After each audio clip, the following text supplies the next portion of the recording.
Episode 16 खूबसूरत मोहब्बत का। तो चलिए शुरू करते हैं। रानी जी सुभाष जी की बात सुनकर मनाली को रूम से बाहर निकालने के लिए चली जाती हैं, पर वो नहीं निकल रही होती है तो उसे बहुत उल्टा सीधा कह देती हैं। वहीं दूसरी साइड मनन के घर मनन अंश से कहता है कि मैं मनाली के घर जा रहा हूँ। इतना सुनकर अंश भी हाँ में गर्दन हिला देता है। निशा ने मनन को जाते हुए देखा तो वो भी उसके पीछे जाने लगी, लेकिन अंश ने उसे अपनी बातों में लगा लिया। फिर मनन गाड़ी में बैठा और मनाली के घर की साइड चल दिया। मनन ने सुभाष जी को कॉल लगाई लेकिन नहीं लगी। दूसरी बार उन्हें कॉल लगाई तो लग गई। सुभाष जी मनन की कॉल देखकर बहुत डर जाते हैं और वो डरते हुए कॉल उठाते हैं और कहते हैं हेलो। तभी मनन कहता है तू कहाँ मर रहा है बुड्ढे, और तेरा फोन क्यों नहीं लग रहा था? तो सुभाष जी कहते हैं साहब माफ कीजिएगा, शायद नेटवर्क की वजह से नहीं लग रहा होगा। तभी सुभाष की बात बीच में काटते हुए मनन कहता है ये सब छोड़िए, बता मनाली कहाँ है, अभी तक घर नहीं पहुँची वो? तो सुभाष जी डरते हुए कहते हैं कि साहब बस मनाली आ ही रही है। तो मनन कहता है अच्छा उससे बात करा?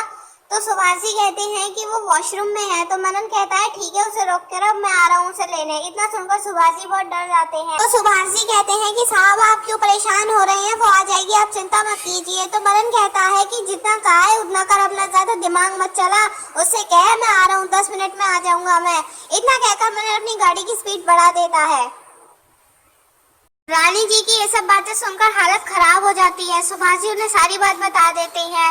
फिर सुभाष जी एक बार और मनाली को उसके रूम से बाहर निकालने की कोशिश करते हैं। वो गेट नॉक करते हैं और कहते हैं कि देख लड़की बाहर आजा, बता रहा हूँ मैं, क्यों हमारा दिमाग खराब कर रही है? तुझे हमारी परवाह नहीं है ना? अगर तू बाहर नहीं आई तो साहब हमारी जान ले लेंगे। और तू यही चाहती है ना, तू अपने सगे माँ बाप को खा गई, तुझे हमने सहारा दिया, अपने साथ रखा, और तू अब हमें ये दिन दिखा रही है? अरे दुनिया तुझे लबारिस बोलती, वो तो हम थे जो तुझे अपना मानकर अपने घर ले आए, साथ रखा। तू समझ भी रही है या नहीं? अगर तू बाहर नहीं आई ना तो वो लोग मंदिरा को ले जाएंगे तो उन मर्दों के बीच अपनी बहन को भेजेगी। फिर वो उसको ऐसे ही इमोशनल ब्लैकमेल करते हैं। फिर रानी जी और सुभाष जी दोनों थककर बैठ जाते हैं और दोनों यही सोचने लगते हैं कि अगर मनाली ने साहब को रात के बारे में कुछ भी बता दिया तो उन दोनों की खैर नहीं है। बस वो मन ही मन में ये दुआ करते हैं कि मनाली बाहर आ जाए किसी भी तरह से। इतने में ही मनन अपनी कार मनाली के घर के बाहर रोक देता है। सुभाष जी का ये देखकर तो हालत पतली हो जाती है और वो अपना दोगलापना दिखाने लगते हैं। वो मनाली के रूम के गेट पे खड़े होके कहते हैं कि मनाली बेटा बाहर आ जा, और कितना टाइम लगाएगी, तू तो अच्छी बच्ची है ना, देख साहब भी आते ही होंगे, तू आजा फटाफट से बाहर।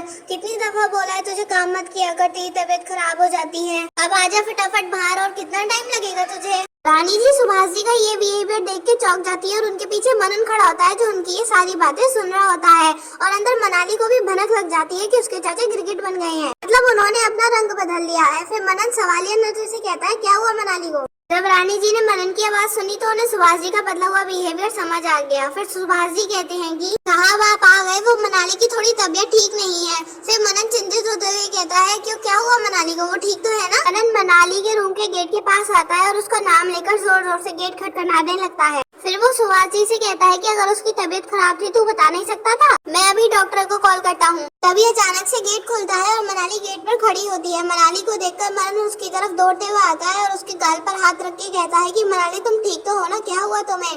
तो मनाली उसका हाथ पकड़कर कहती है कि साहब मैं ठीक हूँ, चलिए देर हो रही है, मुझे खाना भी बनाना है सबके लिए, सबको भूख लग रही होगी। जैसे ही मनाली ने मनन का हाथ पकड़ा, मनन का दिल तो जैसे गार्डन गार्डन हो गया। फिर वो कहता है कि नहीं तुम रुको, तुम्हारी तबीयत खराब है, मैं डॉक्टर को बुला देता हूँ। तो मनाली कहती है साहब मैं ठीक हूँ, उसकी जरूरत नहीं है, कुछ नहीं हुआ है, मुझे बस हल्का सा सिर में दर्द था। इतना कहकर वो आगे चली जाती है और मनन उसे वहीं खड़ा देखता रहता है। फिर वो अपनी नजर मंदिरा पर डालती है जो उसे कब से घूर रही थी। जैसे ही वो बाहर आती है उसकी आंखें आंसुओं से भरनी शुरू हो जाती हैं और वो सोचती है कि कैसे उसके चाचा गिरगिट बन गए और अपना उपकार जताने लगे। उन्होंने मेरे लिए किया ही क्या है, मेरे सामने कुछ और, दूसरे के सामने कुछ और। मंदिरा को लेकर कितना डर है कि वो आदमियों के बीच में कैसे रहेगी, और मुझसे कोई प्यार नहीं कि मैं नाजायज औलाद हूँ, मेरे प्रति इनका कोई कर्तव्य नहीं है। फिर वो थोड़ी देर तक ही यही सब बातें सोचती है। इतने में ही मनन आ जाता है। मनन को आता देखकर वो अपने आंसू पोंछकर गाड़ी में बैठ जाती है।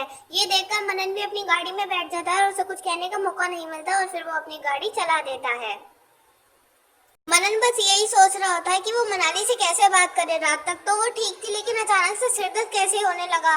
फिर वो चुप्पी तोड़ते हुए कहता है कि मनाली तुम्हारा सिरदर्द कैसा है? मनाली ने कोई जवाब नहीं दिया और वो बस खिड़की से बाहर देखे जा रही थी। जब मनन को कोई जवाब नहीं मिला तो मनन ने कहा अरे बताओ तो क्या हुआ? मनन को फिर से कोई जवाब नहीं मिला तो उन्होंने फिर बात रिपीट कर दी। मनन को ये देखकर बहुत गुस्सा आ गया और उसने कार के ब्रेक लगा दिए। ब्रेक लगने से मनाली को झटका लगा और वो जैसे होश में ही आ गई। फिर मनन मनाली की बाजू पकड़कर गुस्से में कहता है, कुछ पूछ रहा हूँ, जवाब क्यों नहीं देती हो तुम? कल रात भी तुमने ऐसा ही किया था, क्या प्रॉब्लम है बताओ? मनाली बस अपनी बाजू को देख रही थी जो कि मनन ने पकड़ी हुई होती है। वो अपना हाथ छुड़ाने की कोशिश करती है। इतना देखकर मनन को बहुत गुस्सा आ जाता है। फिर वो कहता है, तुम्हें समझ नहीं आता है कि मैं कुछ पूछ रहा हूँ तुमसे? मुझे ऐसी परेशान करने में मजा आता है तुम्हें? मनाली ने उसकी तरफ देखा तो मनन ने झट से उसकी बाजू छोड़ दी। उसने देखा कि मनाली की आंखों में बहुत आंसू थे और उसकी आंखें लाल हो चुकी थी। फिर मनन घबराते हुए कहता है कि मनाली सॉरी, गुस्से में पता नहीं क्या कर दिया, मैं बस जानना चाहता था कि तुम्हें क्या प्रॉब्लम है। आई एम सॉरी, तुम बस रो मत प्लीज। मनाली ने अपना चेहरा दोबारा खिड़की की तरफ घुमा लिया और कहा, दोबारा हाथ मत लगाना।